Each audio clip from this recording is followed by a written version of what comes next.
Okay. Right on. We're going to go on to the Dodgers. Will be our final team. That Los Angeles Dodgers. Depth chart. Looking it up right now. When you look at this team, there's some talent that sort of just stands out. Matt Kemp and Andre Ethier. And don't be fazed by Matt Kemp's down year last year. This is a guy with too much talent. He's young, too much, and he's had a few good years already, so you know it wasn't a fluke. I totally expect him to bounce back this year. He could have an insane monster year. Andre Ethier is one of the clutchest hitters in the game. Has tons of walk-off home runs. Usually hits around 25, sometimes he could even hit 30. Rafael Furcal hit above 300 last year. He's one of the bright spots of the Dodgers. James Loney is a pretty solid first baseman. Casey Blake is alright as well.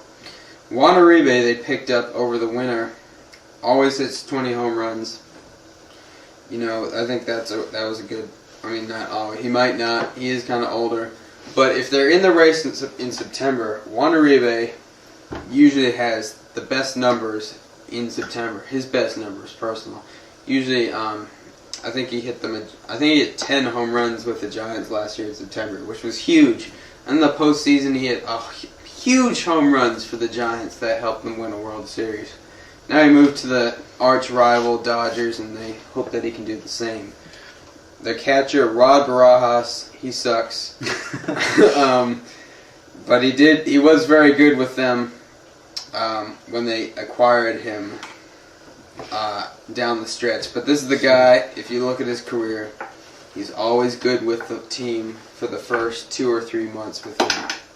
If you just look at every team he's ever been on, he's always good for the first 3 months. And then he fades and can't hit at all. So maybe they'll move him.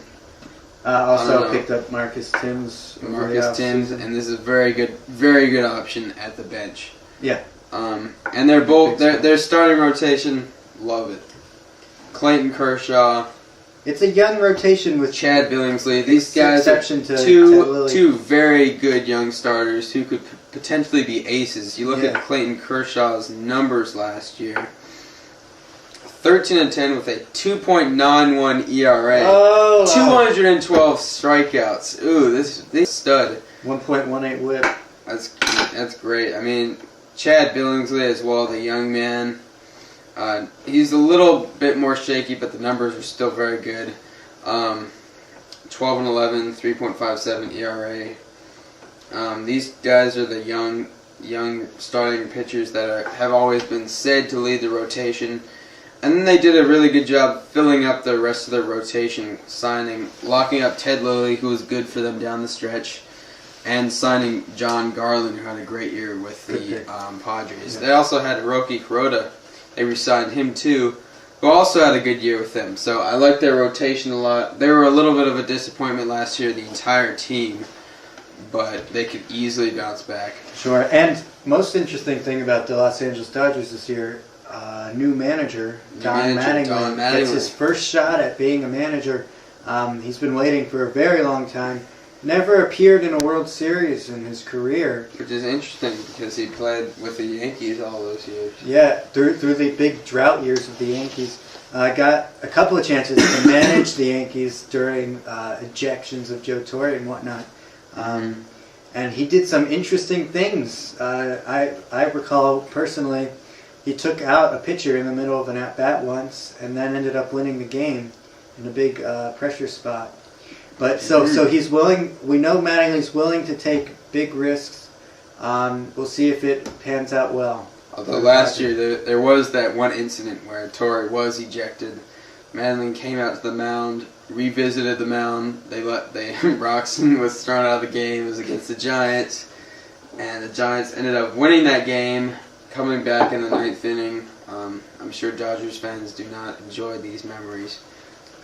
It wasn't a great year for them. It's hard to really judge Mattingly in all honesty that was just based on one event. Because he's really just thrusted into that situation in the middle of the game. So who's to say for sure? These are just little anecdotal things.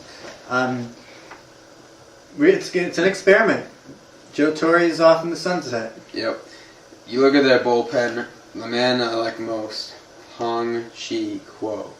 1.20 ERA, .78 whip, which means he gave up less than a hit per inning on average.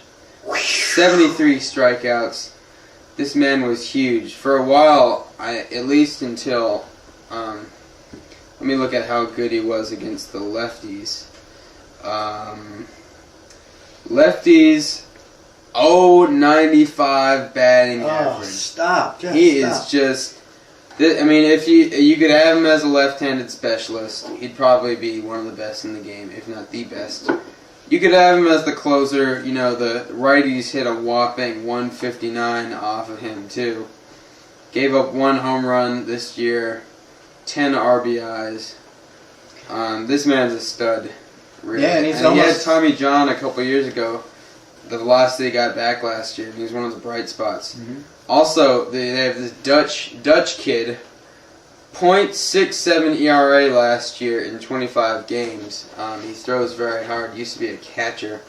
That should be interesting for the Dodgers as well, as a fixture of their bullpen. The one piece that I really am concerned about, the closer, Jonathan Broxton, 4.04 ERA last year. But you look at the splits, and after the second half, I mean, everything, you look at a September ERA, 8.59, August, 4.63, July, 7.45. I mean... It's post-All-Star break where he really loses it. And then, we know how he does in the postseason. I don't know. Okay. It's not that good. But he could be. That's it for the Golden Baseball.